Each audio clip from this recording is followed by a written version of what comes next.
ಸುರೇಶ್ ಅವರು ಮಾಡುವಂತಹ ಬಿಸ್ನೆಸ್ ಏನು ನೋಡಿ, ಸೊ ಯಾವ ವಯಸ್ಸಿಗೆ ನೀವು ಬಿಸ್ನೆಸ್ಸಿಗೆ ಎಂಟ್ರಿ ನೀವು ನಂಬಲ್ಲ, ನಾನು 17ನೇ ವರ್ಷಕ್ಕೆ ಬಿಸ್ನೆಸ್ ಮಾಡೋಕ್ಕೆ ಸ್ಟಾರ್ಟ್ ಮಾಡೋದು.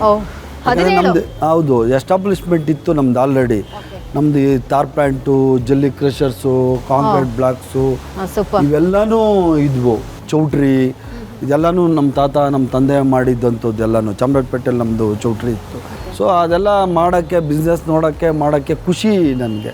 ಸೊ ನಾನು 17ನೇ ವಯಸ್ಸಿಗೆ ನಾನು ಇವೆಲ್ಲ ನೋಡ್ಕೊಂಡು ನಾನು ಆಮೇಲೆ ಕಾಲೇಜಿಗೆ ಹೋಗ್ತಾಯಿದ್ದೆ.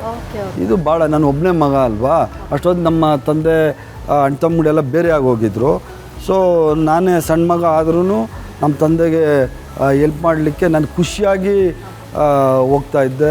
ಬಿಸ್ನೆಸ್ ನಿಮಗೆ ಬೈ ಬರ್ತ್ ಬೈ ಬ್ಲಡ್ಡಲ್ಲೇ ಬಂದಿತ್ತು, ಬಿಸ್ನೆಸ್ ಮಾಡ್ತಾನೇ ಇದ್ರಿ. ಅದಾದ ನಂತರ ರಾಜಕೀಯಕ್ಕೆ ಬರಬೇಕು ಅನ್ನೋ ಸೆಳೆತ ಶುರು ಆಗುತ್ತೆ. ಅದಕ್ಕೊಂದು ಮೂಲ ಕಾರಣ ಇರಬೇಕಲ್ಲ ಸರ್, ರಾಜಕೀಯಕ್ಕೆ ಎಂಟ್ರಿ ಆಗೋ ಕಾರಣ ಏನು ಅಂದರೆ, ನಾನು 1980ನೇ ಇಸ್ವಿಲಿ 78 ನನಗೆ 5 ವರ್ಷ, ನನಗೆ 6 ವರ್ಷ ಇದ್ದಾಗಲೇ ಆಗಿನ ಮುಖ್ಯಮಂತ್ರಿಗಳಾಗಿದ್ದರೆ ದೇವರಾಜ್ ಅರಸೋರು ನಮ್ಮ ಮನೆಗೆ ಬರೋರು ರೆಗ್ಯುಲರ್. ಮುಖ್ಯಮಂತ್ರಿ CM as a CM used to come to my house, ನಮ್ಮ ಚಿಕ್ಕಪ್ಪನ ಜೊತೆ ಎಲ್ಲರಿಗೂ ಗೊತ್ತಿರೋದೆ ಅದು.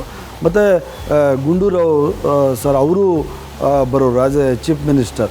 ಮತ್ತು ನಮ್ಮ ತಂದೆ ಫ್ರೆಂಡ್ಸ್ ಅವರೆಲ್ಲರೂ ರಾಜಕಾರಣದಲ್ಲಿದ್ದರು. ಎ ಕೃಷ್ಣಪ್ಪನವರು, ಜಾಫರ್ ಶರೀಫ್ ಸರು, ಇವರೆಲ್ಲರೂ ಇದ್ದರು. ಇದೆಲ್ಲನೂ ಭಾಳ ನನಗೆ ಅಷ್ಟು ನಾನು ನೋಡ್ಕೊತಾ ಇದ್ದೆ. ಬಿಸ್ನೆಸ್ ಇಂಪಾರ್ಟೆಂಟ್ ಇತ್ತು. 2006ರಲ್ಲಿ ಸಿದ್ದಮ್ಮ ಸಾಹೇಬರು JDS ಬಿಟ್ಟು ಕಾಂಗ್ರೆಸ್ ಬಂದ್ರಲ್ಲ, ಆಗ ನಾನು ಫುಲ್ ಟೈಮ್ ಪೊಲಿಟಿಷಿಯನ್ ಆಗ್ಬಿಟ್ಟೆ.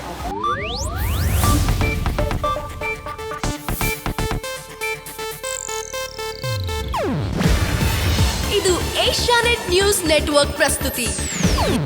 ನೀವು ನೋಡ್ತಿದ್ದೀರಾ ಏಷ್ಯಾನೆಟ್ ಸುವರ್ಣ ನ್ಯೂಸ್.